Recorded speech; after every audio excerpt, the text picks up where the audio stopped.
Mwanamke anayekosa hisia wakati wa tendo na mume wake. Mwanamke anayekosa hisia wakati wa tendo na mume wake. Karibu ndugu mtazamaji, kama ndiyo mara yako ya kwanza unaingia katika channel hii, kwa majina naitwa Dr. Kuboja, ni bingwa magonjwa ya lishe pamoja na mahusiano. Siku ya leo nimepata swali zuri kutoka kwa dada ambaye anapita katika changamoto ya kihisia yeye na mume wake, na akawa amenitumia swali hili kwa ajili ya kuweza kupata ufumbuzi. Alianza kusema hi, nikamwambia hi, akaniambia kwa jina naitwa dash dash, natokea Michenzani, Zanzibar. Hii namba nimeitoa YouTube, nikaambiwa kuwa unatoa ushauri kuhusu mahusiano. Nikamwambia ndio, karibu, na changamoto gani? Akaniambia ndio, mimi shida yangu kubwa hasa nilikuwa sipati hisia wakati wa kufanya tendo na mume wangu. Akasema ndio, mimi shida yangu kubwa hasa nikiwa sipati hisia wa kufanya tendo na mume wangu, inapelekea mume wangu ananifikiria vibaya.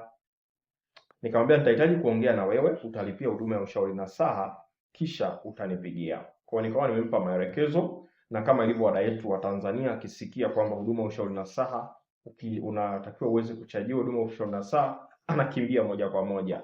Tunataka tuweze kusaidiwa bure. Mtu ana changamoto ya kimahusiano, anaona kabisa ni YouTube umetumia, lakini pia umetumia bundles, umefanya hivi, umeweka elimu pale, lakini ukimwambia aweze kuchangia huduma ya ushauri nasaha anakimbia. So sikuweza kubabaika naye, nikawa nimemwacha kama ulivyo, na nataka niweze kukufundisha kitu kwa hiyo ambaye umeamua kuweza kusikiliza video hii, umeamua kusubscribe katika channel ya Dr. Kuboja ili uweze kupata kujifunza na kupata elimu ya mahusiano kwa kina zaidi.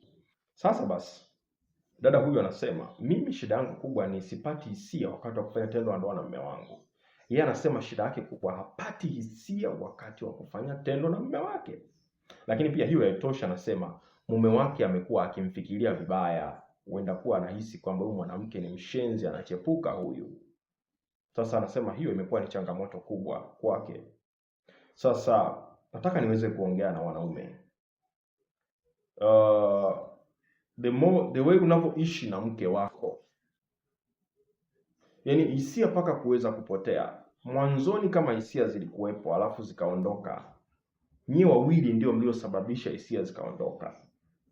Sasa mnatakiwa muweze kukaa kama wanandoa namna gani ya kuweza kuangalia. Kwa nini zamani tulikuwa tuna upendo wa hali ya juu?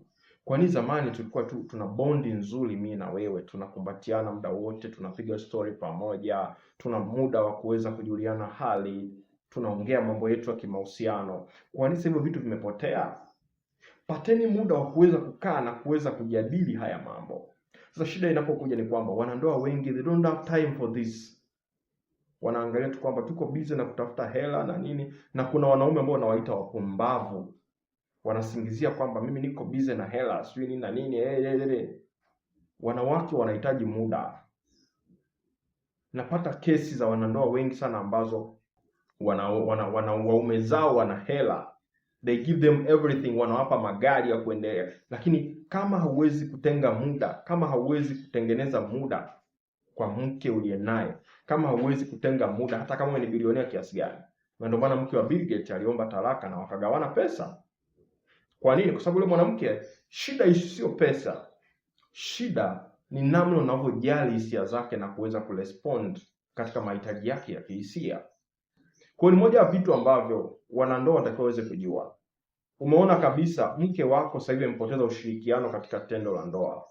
As couples unatakiwa muweze kukaa na kuweza kuangalia hii situation, kwa nini imekuwa hivi? Kwa nini zamani ilikuwa sina hisia? Kwa nini zamani nilikuwa na hisia, sasa hivi sina hisia na mume wangu? Hasa kwenye tendo la ndoa. Je, hili ni jambo la kuliacha lipite hivi hivi? Mnakaa as couples na kujadiliana ili muweze kutafuta suluhisho, muweze kutafuta tiba ya tatizo. Sasa wanandoa, kama mnapitia changamoto hii, hamjui namna gani ya kuweza kupata ufumbuzi, ndio maana Mungu wa mbinguni amekuleta katika channel ya Dr. Kuboja, niweze kukusaidia wewe na mume wako, niweze kusaidia wewe na mke wako. Nipigieni katika namba ifuatayo. Huduma ushauri nasaha nitakucharge. Siwezi kuongea na wewe bure. Kwa utanipigia, utanielekeza changamoto yako, nitakupa utaratibu, utalipia.